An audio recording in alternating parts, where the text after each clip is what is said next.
Scroll disclaimer: this story, Agatha Christie's Spooky Secrets Revealed, is a work of fiction inspired by the mysterious legacy of the world-famous author Agatha Christie. It is not affiliated with or authorized by the Agatha Christie estate. All characters, events, and supernatural elements portrayed are products of the author's imagination. Any resemblance to actual persons, living or dead, or actual events is purely coincidental. This story is intended for entertainment purposes only and contains suspense, mystery, and mild horror themes. The British Library in London stood like a silent guardian of centuries-old secrets, but none more thrilling than the one Claire Reynolds stumbled upon during a rainy Tuesday afternoon. Claire, a 32-year-old literary researcher with a sharp mind and an even sharper instinct for buried truths, had dedicated her career to unraveling literary mysteries. But nothing could have prepared her for what she was about to discover. She had been working in the rare manuscripts section, cataloging correspondence between early 20th century writers, when she noticed something strange behind a large, antique bookshelf. The shelf wobbled slightly when she leaned on it, revealing a thin gap behind. Curiosity overtook protocol, and with a gentle push and a slight struggle, Claire managed to slide the bookshelf aside just enough to expose a small hidden alcove. Inside was a weathered wooden box with a faded inscription, AC. Her heart raced as she opened the box, revealing a stack of old leather-bound journals. Each one bore Agatha Christie's signature in her familiar looping hand, and the pages were filled with entries never before seen by any scholar or biographer. These weren't mere diaries. They were filled with coded references, cryptic warnings, and notes about a specific location, Green Hollow Manor, a place Claire had never heard of before. Flipping through the pages, she found sketches of a peculiar floor plan, references to a vanishing maid, and an unfinished narrative that read like one of Christie's own novels. But what caught her attention the most was a single line written in bold, underlined ink. What I saw there must never be written. Some truths haunt the ink itself. Claire's breath caught. This wasn't fiction. This was real. The implications were enormous. Had Agatha Christie, master of crime fiction, encountered something so terrifying that she vowed never to publish it? And if so, why had she documented it at all? The deeper she read, the more intense her fascination grew. The final pages of the last journal hinted that the answers lay buried within Green Hollow Manor, a secluded estate in Devon, England. The place seemed to have been carefully erased from public records, mentioned only in passing in a 1925 newspaper clipping folded neatly between the pages. It reported a missing servant girl and a strange disturbance at the manor that police refused to comment on. No arrests, no resolution, just silence. Claire stayed late into the evening at the library, scanning and cross-referencing everything she could find. She searched archives, maps, even genealogy databases, piecing together fragments of forgotten history. Every lead pointed to the same conclusion. Green Hollow Manor had vanished from public memory, almost like it never existed. Then came the letter. It arrived the next morning at her flat. No return address. No postie. Just an envelope on her doormat with her name written in looping, ink-stained handwriting that looked eerily like Christie's own. Inside was a single sheet of parchment paper that read, "You've read enough. If you want the rest, come to where I stopped. G." Underneath was an address in Devon, Green Hollow Lane, South Dartmoor Forest. Claire's fingers trembled as she folded the letter. The journals hadn't been misplaced. They had been hidden, waiting for someone like her. But why now? Why her? Was it fate, or was something far darker? She packed her bag that same evening, taking only the essentials: the journals, a flashlight, her voice recorder, and a growing sense of unease. As she boarded the train the next morning, watching the city disappear behind her, she couldn't help but feel she was stepping into the pages of a story Agatha Christie never intended anyone to finish. Only one thing was certain. This mystery wasn't fiction anymore. The train journey to Devon was cloaked in gray skies and a quiet, creeping sense of dread. Claire sat in the corner of the carriage, her laptop bag clutched tightly to her chest. The the journals hidden inside wrapped in an old scarf. Outside the window, the countryside blurred past in shades of green and mist. The further she traveled from London, the more the modern world seemed to recede, until even her phone lost signal entirely.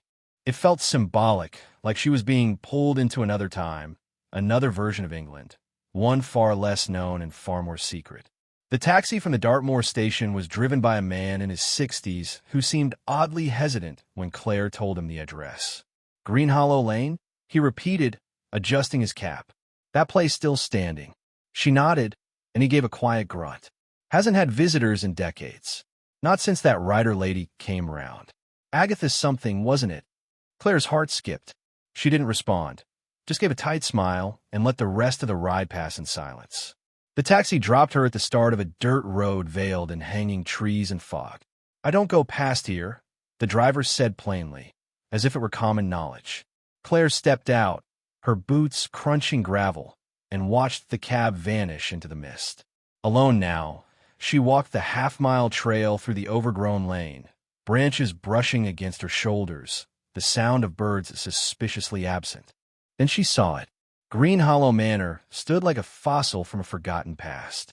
Ivy blanketed the stone walls, and shattered windows stared down like hollow eyes. The air around it felt heavier, stiller.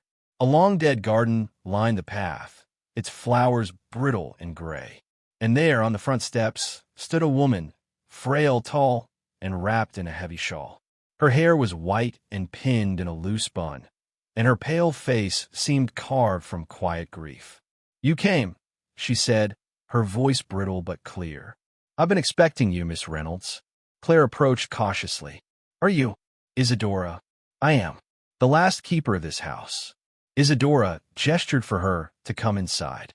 The wooden doors groaned as they opened, revealing a dim hallway lined with faded portraits and candle sconces. The air smelled of dust, paper, and something more metallic like old blood. Inside, the house seemed preserved in time. Furniture from the 1920s sat exactly as it must have in Christie's day. A grand staircase wound up into darkness, and every surface was coated in a thin film of dust. Yet something told Claire that the manor was far from abandoned. You received the invitation? Isadora asked, guiding her to a sitting room lit only by the fire. She wanted someone to finish what she couldn't. Someone with a scholar's curiosity and a skeptic's doubt. Claire hesitated. Did you know Agatha Christie? Isadora smiled faintly, her eyes far away. I was only a girl when she came.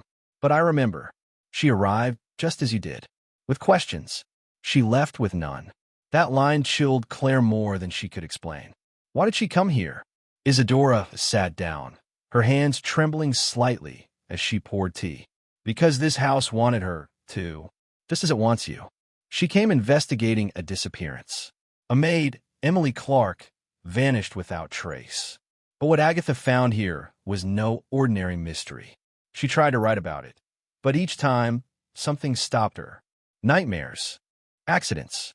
One manuscript even caught fire on its own. Claire pulled out the journals and laid them gently on the table. She documented everything. She just never published it. Isadora didn't look surprised. She hid the truth, but it's in these walls. Green Hollow doesn't forget. As night fell, Isadora offered Claire a guest room upstairs. If you hear noises, don't follow them, she warned as she handed her an old-fashioned brass key. And whatever you do, don't open the attic. Claire tried to laugh off the warning, but the fear in Isadora's eyes silenced her. Upstairs, the house felt colder. As she walked to her room, her footsteps echoed too loudly, and every creak of the floorboards behind her felt like a second pair of feet. In her room, she unpacked the journals again and placed them on the desk. Just as she turned to change clothes, she heard it, a soft knock on the window. But she was on the third floor. The knock on the window wasn't loud. It was soft, hesitant, almost polite, but it was enough to send chills down her spine. She turned slowly, heart pounding in her ears. The window pane rattled gently in the breeze, but when she stepped closer and looked outside, nothing was there. Only the gnarled branches of an old oak tree, too far away to reach the glass, and a thick sheet of mist rolling in like a silent tide. No birds, no insects, just stillness. Trying to steady her nerves, Claire shook her head and muttered, "Just the wind." But deep down, she didn't believe that. Not here, not in this place. She tried to distract herself by reading more of the journals. One entry in particular caught her eye. It began with sounds in the walls. At first I thought it was rats, but then I heard words, soft, pleading, unintelligible at first, and then unmistakable. It was her, Emily, whispering for help. Claire reread the passage twice. The handwriting had become more frantic as the entry continued. Agatha described nights of hearing footsteps in the hall, voices calling her name from behind closed doors, and a dreadful sense that the house was watching her, learning her routines, trying to show her something. It was then Claire heard it, a low scratch, scratch, scratch coming from the wall behind the bed. She stood up, holding her breath. The sound was faint but deliberate, like fingernails against plaster. She leaned in closer, and then a whisper, too soft to catch at first, but undeniably human. She pressed her ear to the wall, and the voice became clearer. A girl's voice, young, frightened. "Please, it's so dark. He's still here." Claire stumbled back, her chest tightening with terror. The room suddenly felt colder, and her breath became visible in the air. She rushed to the door, flung it open, and stepped into the hallway, where darkness loomed like a presence of its own. Only a few weak wall sconces flickered along the corridor, casting long shadows that seemed to move ever so slightly when she wasn't looking directly at them. She wanted to find Isadora, but the house had changed. The hallway stretched longer than she remembered, and when she turned a corner, she found herself in a part of the manor she hadn't seen earlier, a narrow hallway with peeling wallpaper and warped floorboards. The air was thick, heavy with a strange scent, earthy like damp soil. At the end of the hallway stood a door. It looked older than the others, with black iron hinges and a keyhole shaped like an eye. The whispers were louder here, clearer. "Down here. I'm down here." Claire reached for the handle, but before her hand touched it, a voice rang out behind her. "Do not open that door." She spun around to see Isadora standing at the far end of the corridor, her shawl wrapped tightly around her shoulders, her eyes wide with fear. "That part of the house is closed for a reason. Come away now." Claire hesitated. "Is someone trapped in there?" "Emily." Isadora shook her head slowly. "What you heard is not a girl. It may sound like one. It may beg, but it's not her. Not anymore." Claire returned to her room reluctantly, her thoughts racing. She lay in bed staring at the ceiling, trying to make sense of what was happening. She recorded audio of the whispers when they started again later that night, saving them on her phone. She had evidence now. Proof. Around 3 a.m., she woke to the sound of the floorboards creaking outside her room. She sat up, listening carefully. A soft shuffle, then a slow, deliberate knock, this time on her bedroom door. She stood, barely breathing, and asked, "Isadora?" No reply. The knock came again. She approached cautiously and opened the door, just a crack. The hallway was empty. No footsteps retreating. No creaking wood. Just silence. She closed the door and locked it. The final straw came when she reviewed the voice recording from earlier. As she listened through her earbuds, the whispers grew louder. What chilled her to the bone was not the voice begging for help, but the second voice in the background. Male. Low. Whispering something that sounded like, "She knows too much. She mustn't leave." Claire shut the recording and tossed the phone aside, trying to calm her nerves. She reached for Agatha's journal once more, hoping for some reassurance or explanation. But now, on the very last page, something new had appeared, written in fresh ink. "The walls remember everything, and now they remember you." By morning, Claire's nerves were frayed, her sleep fragmented by nightmares of voices behind walls and pale faces pressed against her window. The journal's new ink still haunted her. She had checked it twice, 3 times to be sure, but it was there, written in the exact style of Agatha's handwriting. Yet no pen had touched those pages the night before. She hadn't even left the journal open. Downstairs, Isadora was already in the kitchen, preparing a pot of tea. Her demeanor hadn't changed, but her eyes looked more tired, as if she too had spent the night wrestling with the manor's secrets. "I want to know what happened to Emily Clark," Claire said, skipping pleasantries. Isadora looked up from the teapot, her expression unreadable. "Some stories aren't meant to be known. That's why Agatha stopped writing hers." "But she didn't stop," Claire insisted. "She wrote everything. She just didn't publish it." "Why?" Isadora turned her back to Claire and stirred the tea slowly. "Because the house wouldn't let her." Claire sat down and placed the journals on the table. In her entries, she mentions a case, a missing maid. She believes something happened to Emily in this house, something the police didn't want to touch. "They were afraid," Isadora said softly. "Afraid of what they couldn't explain." Claire opened the journal to one of the later entries, where Agatha had scribbled a floor plan of the house. A small X was marked near the west wing by the drawing of a door that, according to Agatha, had been bricked up decades ago. Claire had passed that part of the manor the previous day. It had no door now, just a wall covered in faded wallpaper. Agatha was trying to finish the story, Claire said. She called it The Vanishing of Emily Clark, but she never completed it. She only left notes and scenes. Something about a seance. About the house, responding. Isadora didn't look up. She made contact with something. Something that used Emily's voice to get inside her head. Claire leaned forward. "What do you mean?" "She thought she was solving a mystery," Isadora said. "But the house, it's more than wood and stone. It remembers. It holds on to pain." When Agatha spoke Emily's name, when she wrote the first paragraph of that story, she opened something. A connection. Claire's fingers tightened around her teacup. "Did she try to close it?" "She tried everything," Isadora whispered. "She left early, burned the drafts, hid the journals. She never came back, never wrote another line about Green Hollow. But even that wasn't enough. The house marked her. She started hearing things in London, seeing reflections that didn't match her own. Her husband thought she was losing her mind. That's why she disappeared. That's why she vanished for those 11 days. Claire sat in stunned silence. Isadora continued. She returned only when she agreed to forget, to abandon the story, to never speak of what happened here again. Claire stared at the unfinished manuscript in the journal. It wasn't just a mystery. It was a warning. Agatha's narrative wasn't fictional. It was a cry for help disguised as prose. She had tried to tell the truth the only way she could, as a story, but even that had awakened something in the manor, something that didn't want to be named. As the day passed, Claire decided to investigate the west wing again. She found the bricked-up wall. It stood just as Agatha described, slightly uneven, with old red bricks that looked different from the rest of the architecture. Behind it, Claire was certain, was the original servant quarters where Emily had lived. She returned to the sitting room and reviewed Agatha's last pages again. Among her notes was a reference to a séance held in the manor's music room, a room with windows boarded shut from the inside. Claire turned to Isadora. Did Agatha perform a séance in the house? Isadora looked away. Yes.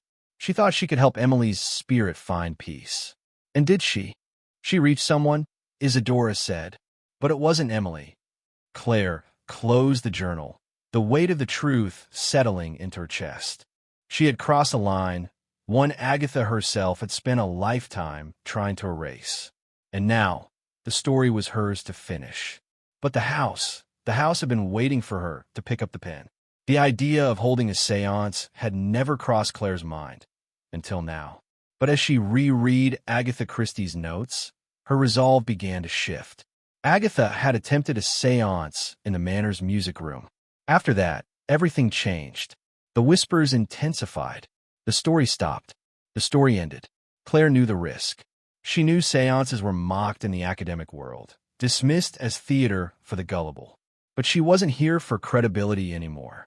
She was here for answers.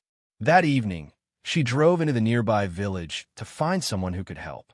The village was small, nearly deserted, but at a dusty little bookstore tucked between two stone buildings, she met a woman named Lena Holloway, a local spiritualist and medium known only to those who asked the right questions. Lena was in her 50s, calm and guarded, with a face that suggested she'd seen things she could never fully explain. She listened quietly as Claire recounted the history of Green Hollow Manor, the missing maid, Agatha's journals, and the whispers in the walls. Lena didn't interrupt once. When Claire finally paused, expecting skepticism, Lena simply nodded. Green Hollow doesn't just keep memories, Lena said softly. It feeds on them. Claire blinked. You believe me? I've heard of the manor, Lena said. My grandmother told me never to go near it. She said once a spirit speaks through those walls, it never truly leaves. Still, Lena agreed to come.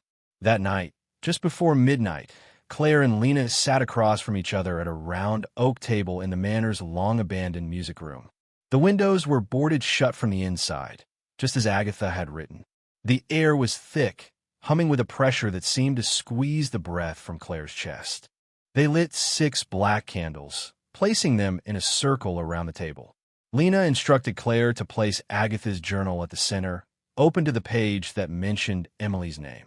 You must speak first, Lena said. Call the name. Gently. Don't demand. Just invite. Claire's voice trembled as she whispered, Emily Clark. If you're still here, I'm listening. Please talk to me. For a long moment, nothing happened, only the crackle of the candles. Then one flame flickered violently, bending sideways as if blown by breath. The temperature in the room dropped.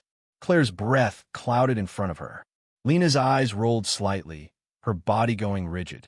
Her lips parted, and from her throat came a voice not her own. She came before she opened the door. Claire's heart thudded. Emily? Is that you? Lena's head tilted at an unnatural angle. Her mouth moved again. No, not Emily. He comes through her voice. Suddenly, Lena slammed her fists onto the table. The candles blew out. The journal pages began to flutter wildly as if caught in a storm. Claire scrambled for her flashlight, but dropped it in the chaos. From the darkness, the voice came again, this time deeper, rougher, almost growling. The story must not end. She must write the truth. The temperature plummeted. Claire couldn't move. A force, cold, invisible, pressed down on her shoulders, rooting her in place. She heard scratching beneath the floorboards. A scream built in her throat, but she couldn't release it. Then Lena gasped and collapsed forward onto the table. Silence. The candles lit themselves again, every flame reigniting in perfect unison. Claire rushed to Lena's side. Her eyes were wide, her breathing ragged. What was that? Claire asked. Lena clutched Claire's hand, trembling. That wasn't Emily. That was something using her name. Something older than this house.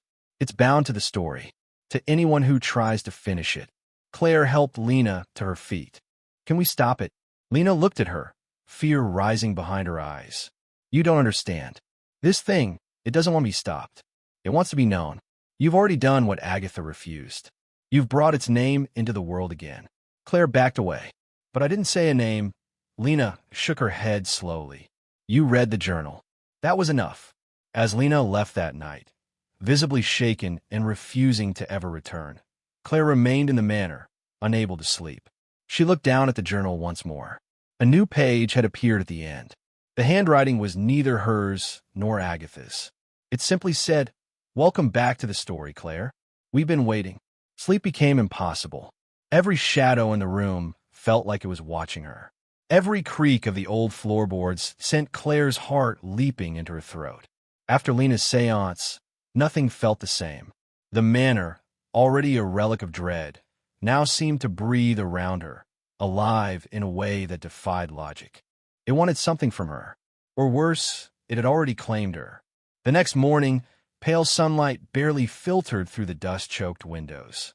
Claire sat with a cup of untouched tea, staring at the final journal page that had mysteriously appeared overnight. Welcome back to the story, Claire. We've been waiting. The words clawed at her sanity. She couldn't sit idle. If Agatha had once found the heart of the mystery, then Claire had to go further. The journal pages mentioned a hidden space where Emily's presence was strongest, and Agatha had marked a crude sketch of a servant's staircase that descended behind the western fireplace, an architectural feature that hadn't been visible from any current part of the manor. Determined, Claire gathered a crowbar from the tool shed outside and returned to the west wing. The fireplace there was large, carved with images of ravens and roses, its stones old and uneven. As she ran her fingers along the cold masonry, she found it, a faint seam, a hidden panel. With trembling hands and a few hard pulls, she pried open the panel to reveal a narrow, spiraling staircase descending into pitch darkness. The air that greeted her was colder than anywhere else in the house. It smelled damp old like trap time. She clicked on her flashlight and began her descent, each step groaning under her weight as if protesting her intrusion.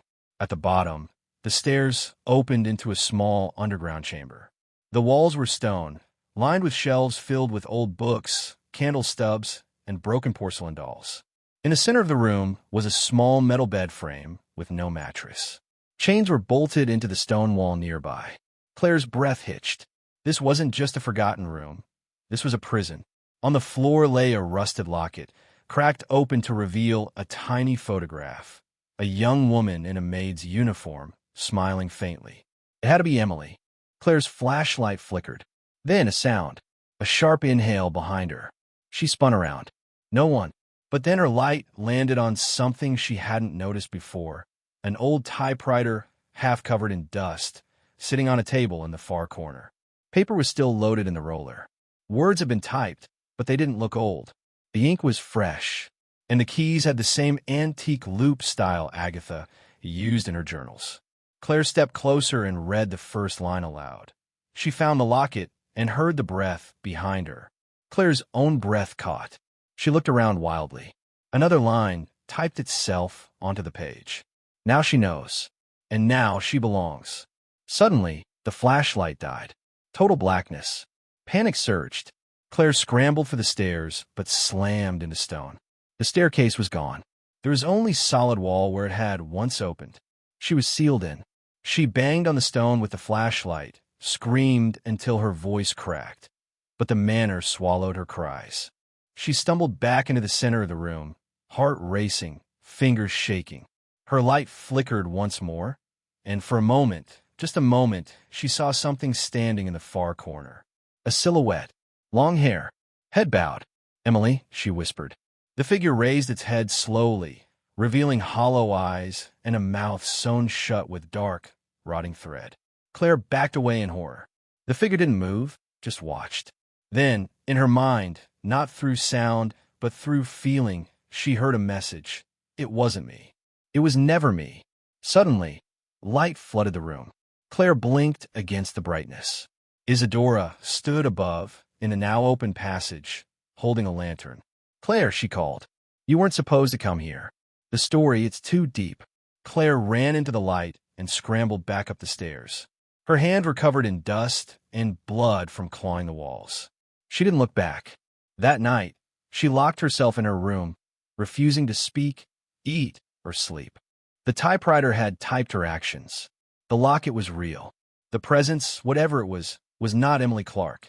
And then, the final horror came just before dawn. Claire woke to find the typewriter, now, sitting at the foot of her bed. Its carriage had moved again. A new sentence awaited her. "You saw what Agatha saw. Now finish what she could not." The typewriter, the same one from the hidden room, now sat in her bedroom. No one had brought it there. She hadn't moved it. Yet there it was, exactly where the bed met the wall, resting like a tombstone. Its fresh ink sentence burned into her mind. "You saw what Agatha saw. Now finish what she could not." The house had made up its mind. The final pages of Agatha's journal suddenly took on new meaning. One entry, dated 2 days before her notorious disappearance, was written in a shaking hand, as if the author could barely bring herself to record it. "I made a mistake. I asked questions. I opened doors. And now the house has asked something of me. I write this not for salvation, but for record. If anyone finds this, know, the only way to leave is to agree." The words echoed in Claire's skull. Agree to what? The answer came not in words, but through memory. Claire recalled an earlier page, one she'd skipped because it had seemed incoherent. It was a rambling passage about the mirror in the attic, a second face, and the offer. She hadn't understood it then, but now she did. Isadora had warned her about the attic. She had said some doors were never meant to be opened. But Claire understood. That's where Agatha made the deal. Determined to know the full truth, Claire ascended the spiral staircase that night. The house creaked in protest, as if sensing her direction. At the top of the stairs stood the attic door, nailed shut with rusted iron spikes. A broken chain lock dangled like a limp warning. Claire ripped the nails free with a crowbar. The door groaned open, exhaling a blast of stale, freezing air. Inside, the attic was vast, darker than any part of the manor. The wooden floor groaned beneath her boots. Cobwebs hung like funeral veils. At the center stood an ornate mirror covered in a black cloth. Agatha had described this mirror in only one entry. I looked into it and saw not my reflection, but a version of myself that smiled when I screamed. She spoke, though I did not. She offered freedom, a way out. I just had to write her into being. Claire removed the cloth. The mirror reflected her room, not the attic. It showed her sitting at the desk, typing. She wasn't wearing the same clothes. She wasn't crying. She looked calm, controlled, her face expressionless. Suddenly, that reflection looked up and stared directly at her. Then it smiled. Claire staggered back. Her heart pounded like a war drum. She turned, but the room was still empty. The mirror, however, now held a second image. Agatha Christie, or what remained of her. The woman in the mirror wore 1920s clothing, her eyes hollow and glistening with sorrow. Her lips did not move, but Claire heard her, deep in her mind. I made the bargain. It gave me back my life, my memories. I returned to the world, and no one asked why. But I left the rest of me here. Claire whispered aloud. What did you trade? Agatha's eyes glistened. My silence. My unfinished story. I stopped writing. I obeyed. Claire felt a presence rise behind her. Cold. Towering. Not Agatha. Not Emily. Something older. Hungrier. The mirror darkened, then flashed with new words. You may leave. But first, give us the ending. Claire's vision blurred. The house wasn't haunted by ghosts. It was haunted by a story, one that refused to stay unfinished. Agatha had discovered that the manor fed on narrative, thrived on fear, and imprisoned souls who gave it voice. When she agreed to abandon the tale, she was released. But part of her remained, a shadow sewn into the story itself. Claire now stood at the same crossroads. She could leave, but only if she gave the house what it wanted, an ending. Shaking, Claire descended from the attic and returned to her room. The typewriter waited. She sat. She placed her hands on the keys, and she began to type. Not fiction, not anymore, just truth. The same truth Agatha had buried. As the keys clacked and the story unfolded, Claire felt the air grow lighter. The house listened. The walls hummed. The manor exhaled. When she typed the final sentence, she looked up, and, for the first time, the typewriter was gone. So was the mirror. The house had gotten what it wanted, or so she thought, until she heard a child's voice behind her whisper. But stories never truly end, do they? After Claire typed the final line of Agatha's story, the air in Green Hollow shifted. The unnatural cold dissipated. The constant groaning of the walls ceased. The presence, the weight that had haunted every hallway and whispered behind every door, was gone. Or so it seemed. The candles no longer blew out on their own. The shadows no longer stretched toward her as she walked. Claire wandered the halls at dawn, half expecting the same terrors from the previous nights. But everything appeared still. Normal, even too normal. She found Isadora sitting by the fireplace, as if she had been waiting.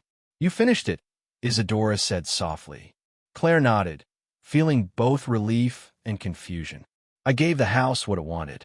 Isadora's eyes remained fixed on the flames. Agatha thought the same. Claire sat across from her. You mean it's not over? Isadora took a long breath before answering. You ended the story, but now it's real. It lives through you. Claire's skin prickled. What do you mean? You wrote it. With truth. With fear. With blood behind the words. That's how the house survives. Not just within these walls, but through the story itself. Isadora finally looked at her, eyes brimming with a kind of grief too ancient to express. You fed it, and now it's free to move wherever the words go. Claire stood up, the gravity of her actions tightening around her throat like a noose. But I stopped the haunting. I ended the mystery. No, Isadora whispered. You gave it a voice. And voices carry.